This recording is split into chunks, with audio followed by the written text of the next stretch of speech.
आप सभी का स्वागत। इस समय हम हैं मैनपुरी में, मैनपुरी का वार्ड नंबर 9।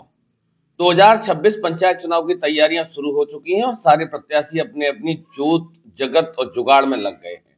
अब देखने वाली बात यह है कि जनता किस पे भरोसा करेगी और पंचायत चुनाव में किसको अपना उम्मीदवार चुनेगी।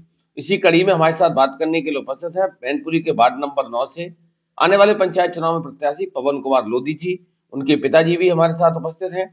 चूंकि जानने का प्रयास करता हूँ कि किस तरीके की तैयारियां चल रही हैं। पवन जी, किस तरीके की तैयारियां चल रही हैं? हमारे क्षेत्र में हर गांव जाके मैं संपर्क कर रहा हूं जी। और मेरे पिताजी भारतीय जनता पार्टी के बहुत कर्मठ मतलब कार्यकर्ता रहे हैं जी। तो लोग ये कह रहे हैं क्षेत्र से हमसे कि आप किसी तरह पार्टी समर्थन लेके आए तो इस बार आपको हर हाल में जिला पंचायत सदस्य बनाना है। और अगर मैं जिला पंचायत सदस्य बनता हूं तो कुछ बिंदु हैं हमारे जिन पे मैं अमल करके अपनी जनता का मतलब जितना हो सकेगा उतना सहयोग करूंगा। क्या लग रहा है पार्टी आपको मौका देगी? हमें पूर्ण भरोसा लग रहा है, आत्मविश्वास है। जिस जिस हिसाब से हमने पार्टी के लिए काम किया है, हमारे पिताजी ने काम पार्टी के लिए किया है, हमारे ताऊ जी ने पार्टी के लिए काम किया है, तो हमें पूर्ण विश्वास है कि पार्टी हमें ही समर्थन देगी। अगर आपको जनता ने मौका दिया, पहले पार्टी अगर मौका देती तो जनता ने मौका दिया, तो क्या आपकी योजना है और क्या सोच है? अगर जनता हमें मौका देती है तो कई बार यहाँ से जिला पंचायत चुन के गए हैं हमारे मैनपुरी में वार्ड नंबर 9 से। लेकिन मैं अगर जिला पंचायत सदस्य यहाँ चुना जाता हूँ तो हम अपनी इस वार्ड की आम जनमानस के लिए ऐसा काम करूंगा कुछ हटके जिसे लोग याद करें। जैसे कि शिक्षा में सर्वप्रथम मैं शिक्षा की तरफ ज़्यादा ध्यान दूंगा, क्योंकि हमारा ये पिछड़ा हुआ इलाका है तो गांव के लोग शिक्षित नहीं है जितने होने चाहिए। तो मैं शिक्षा पे भी इससे अधिक से अधिक ध्यान दूंगा और जो मतलब विकास कार्य हैं जैसे नाली खड़ंजे या और भी विकास कार्य होते हैं अन्य, उनको मैं हर संभव अच्छे से अच्छा प्रयास करूंगा कराने का। नेताजी, बहुत पुराना समय आपका हो गया, आप पार्टी के आप लगातार सेवा कर रहे हैं, बेटे आपके राजनीति में हैं। क्या लग रहा है कि पार्टी आपकी आपने जो मेहनत और संघर्ष किया उसका परिणाम आपको टिकट के रूप में देगी? मुझे पूर्ण विश्वास है। मैंने जो पार्टी के लिए काम किया है, जो मेहनत की है, उस हिसाब से मुझे लग रहा है कि मुझे पार्टी अब की बार समर्थन देगी और मैं अपने बेटे को बहुत अच्छी तरह से चुनाव लड़ाऊंगा। कैसा लग रहा है कि बेटा आपका राजनीति में है? पहले आप राजनीति में थे।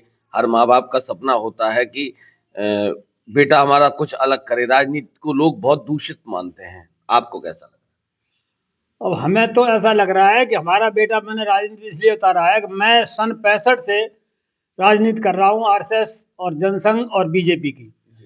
इसलिए मैं सोच रहा हूँ कि हमारा बेटा भी कुछ राजनीति में करे, सीखे जन सेवा करें। हाँ, जन सेवा करे। अच्छा, पार्टी ने अगर आपको मौका दिया तो क्या लग रहा है आप सफल हो जाएंगे?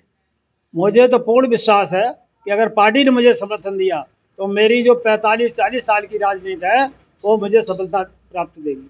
क्या करेंगे फिर अगर बाढ़ की जनता के लिए अगर मौका मिला? बाढ़ की जनता के लिए जो भी विकास कार्य होते हैं सारे विकास कार्यों को करूंगा, करवाऊंगा और जो भी सेवा मेरे लायक हो सकती है वो तन मन धन से अपने समाज की पूरी सेवा करूंगा। जनता से क्या अपील करना चाहते?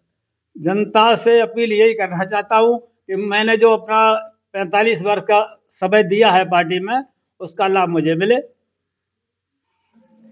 आपकी अपील क्या है जनता से?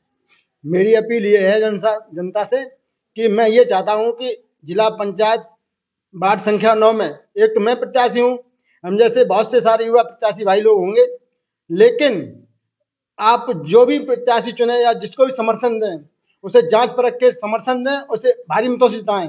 हमसे अच्छा कोई उसे भी जिता सकते हैं, ऐसी कोई बात नहीं, लेकिन वरीयता उसी को दें जो समाज के लिए आधी रात खड़ा हो, युवा हो, ईमानदार हो। हाँ, नव वर्ष और गणतंत्र दिवस, नव वर्ष की शुरुआत, गणतंत्र दिवस का आगमन, क्या शुभकामनाएं? मैं अपनी वार्ड संख्या 9 के सभी भाई बहन लोगों या बुजुर्ग सभी लोगों से आशीर्वाद चाहता हूं कि वो हमें आशीर्वाद दें और मैं भी उन्हें गणतंत्र दिवस और नव वर्ष की हार्दिक शुभकामना देता हूं। और मैं यही चाहता हूं मुझे आशीर्वाद के रूप में मेरा सहयोग करें, मुझे समर्थन दें और मैं जिला पंचायत सदस्य बन के एक अलग से काम करने का मौका हमें मिले। मैं अपनी वार्ड संख्या 9 से यही अपील करता हूँ। सबसे महत्वपूर्ण बात ये कह रहे हैं और इनके पिताजी भी कह रहे हैं कि हमने 45 साल जनता की सेवा करी, मुझे आशा और उम्मीद है कि जनता हमें मौका देगी। लेकिन पवन जी जो सबसे महत्वपूर्ण बात कह रहे हैं कि हम हैं प्रत्याशी और हमारे साथ-साथ हमारे और भी कई साथी प्रत्याशी हैं। जनता से सिर्फ यही अपील है कि पहले जाँचें, परखें, उसके बाद चुनाव करें। दोनों लोगों को हमारी तरफ से आने वाले पंचायत चुनाव के लिए नववर्ष की और गणतंत्र दिवस की बहुत-बहुत बधाई। आपकी जनता को भी बहुत-बहुत बधाई और आशा उम्मीद है कि जनता आप पे भरोसा करेगी, पार्टी आपको मौका देगी और आप जन सेवा में पिताजी की तरह उन्हीं के बताए हुए रास्ते पर निरंतर आगे बढ़ने का काम करेंगे। बहुत-बहुत धन्यवाद।